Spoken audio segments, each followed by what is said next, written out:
decir no es que si eran o no judíos. A los hebreos los llama hebreo porque hablaban arameo. A los griegos los llama griegos porque realmente en el original dice helenistas, eran helenistas. Eran los judíos que venían de Grecia. Eran judíos que habían estado viviendo en Grecia, que su primer idioma era el griego, su idioma diario y cotidiano era el griego, y los otros eran los que habían estado viviendo en Israel, y estos pues dominaban el arameo, su idioma diario era el arameo. Alguien está preguntando, pero ¿y si vivían en Israel, por qué no hablaban hebreo? Le digo ahora. Todos hablaban hebreo. Los helenistas hablaban hebreo. Los hebreos, los judíos, los israelitas, los que eran locales también hablaban hebreo. Pero el hebreo era básicamente un idioma cúltico. No era el idioma de la conversación diaria, no era el idioma de la familia, tampoco era el idioma de las negociaciones. Las negociaciones se hacían en griego, era como el inglés en el día de hoy. Ese es el idioma de los grandes negocios en todas partes. Parece que en todos lados hay gente que traduce al inglés, pero no así a otros idiomas. Bueno, como el inglés era el griego, era el idioma de las negociaciones. El arameo para los de Israel era el idioma diario, el idioma cotidiano. Y el hebreo era el idioma cúltico, era el del servicio, era el idioma en el que se leían las escrituras. Para el judío, el hebreo casi era un lenguaje santo, porque era un lenguaje de religión. Hoy no, hoy se habla hebreo en todo el país. Claro, es un hebreo tal vez distinto, ha evolucionado un poco, pero el hebreo bíblico, el hebreo de aquella época, era del culto, era del servicio, era de la adoración, era de leer las escrituras y nada más. Los hebreos, entonces, que eran los que hablaban arameo, y los griegos tenían un problema. Y los griegos comenzaron a quejarse, y dice aquí que hubo murmuración. Ya esto estaba rayando en chisme.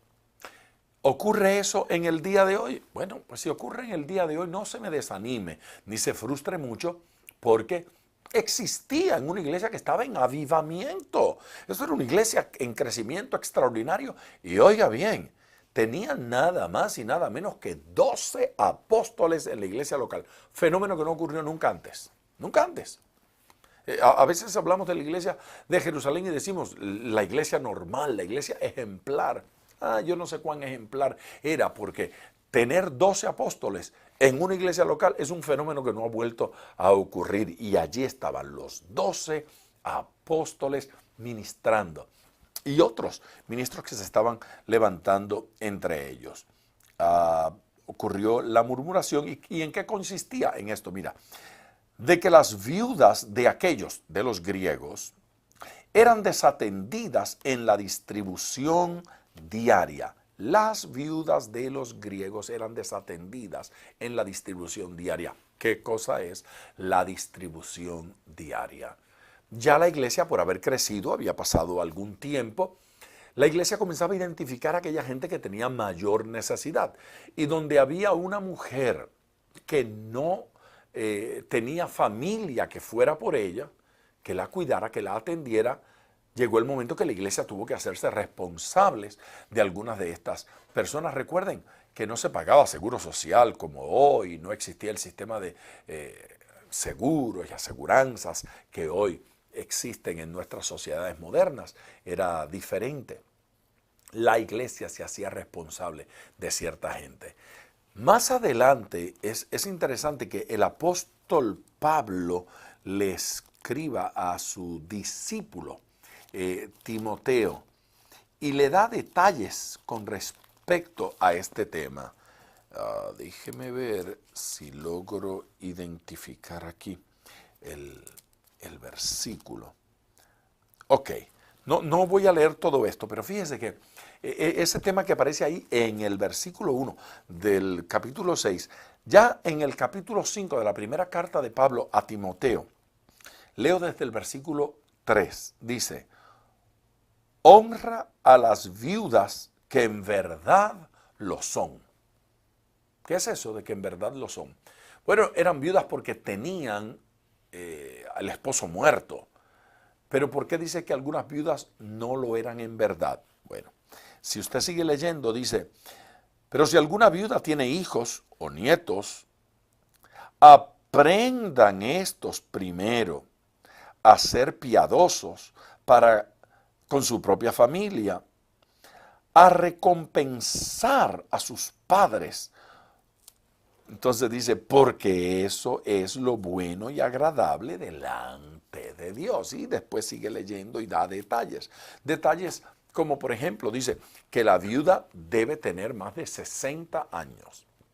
Y que debe haber sido una mujer intachable, esposa de un solo hombre, de un solo marido. No debe ser mujer que haya tenido más maridos. Que no tengan hijos ni nietos que puedan ser por ella. Y si está desprovista de todo y ha sido una mujer íntegra y lava los pies de los discípulos, de los hermanos, y sirve y es santa, etc., entonces sea incluida en la lista. Ya Pablo habla de eso un poco más desarrollado, pero eso está apenas comenzando. Los hermanos están descubriendo que hay necesidades entre ellos y que esas necesidades deben ser suplidas y provistas. Esta eran las viudas y las mujeres que estaban en la lista de la distribución diaria. Versículo número 2. Entonces los 12 convocaron a la multitud de los discípulos y dijeron, no es justo que nosotros dejemos la palabra de Dios para servir a las mesas. En el versículo 2, lo que está ocurriendo es que los discípulos, los apóstoles, se dan cuenta que hay limitaciones a lo que ellos pueden hacer. Al inicio de la obra, los 12, los apóstoles, lo hacían todo, todo. Y cometemos un error cuando lo queremos hacer todo. Eso es un error en la empresa, en el negocio. Es un error en la familia, en el hogar. Cuando tenemos una madre que lo hace todo y que no pone a los hijos a hacer nada. Cuando tenemos hijas que se desarrollan y no saben cocinar, y no saben lavar, y no saben planchar. Cuando tenemos hijos que no toman responsabilidades y no aprenden a hacer su ropa y no saben freír un huevo y no saben cortar la hierba, estamos criando hijos deficientes. Y eso va a tener un efecto eventualmente. Yo agradezco a Dios que mi papá me obligó y me enseñó a trabajar desde niño, y mi mamá también. Luchamos juntos y aprendimos a hacer muchas cosas. Esta iglesia descubrió que los apóstoles no eran capaces de hacerlo todo. En la iglesia el pastor no lo puede hacer todo. El pastor no puede ser el único responsable. Tiene que haber gente que asuma las responsabilidades en la iglesia, las distintas responsabilidades. Tiene que haber gente que se eche carga sobre sus hombros. Y estos apóstoles comenzaron a darse cuenta de eso, y el comentario que hacen es: no es justo o no es propio, no es correcto que nosotros abandonemos la administración de la palabra, la enseñanza, para irnos a atender cosas más materiales y técnicas, como servir las mesas, como atender a las viudas en sus necesidades y en sus urgencias.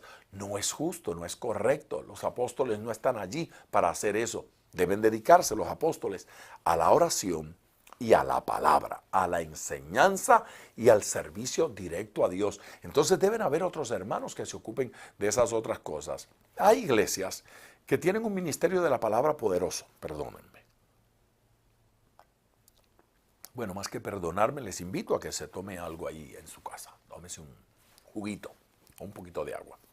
Esto es té. Creo que es té de limón. Les decía, hay iglesias cuyo crecimiento se les estanca, no porque no tengan un buen ministerio de la palabra. De repente tienen un pastor que es un predicador extraordinario. Y usted dice, pero ¿y por qué esta iglesia no crece en la dimensión que debe? Porque hace falta de vez en cuando que hayan otros ministerios de apoyo que se ocupen de otras áreas de necesidad en esa iglesia. A veces la falta de crecimiento no es tanto porque